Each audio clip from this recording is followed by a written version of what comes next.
Example 1. Find the number of terms in the sequence -7, -4, -1, and so on until 20. Solution.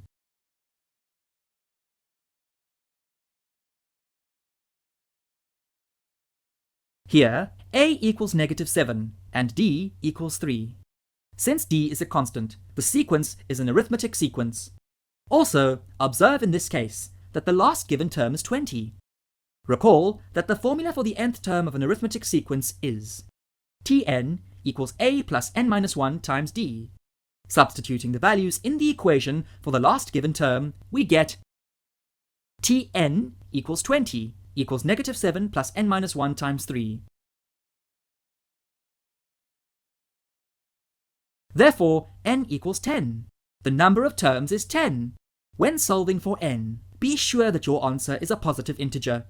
There is no such thing as a fractional number of terms in a sequence. Need more help? Subscribe to our channel. Can't wait that long? Ask Masky to help you and let the math finally start mathing.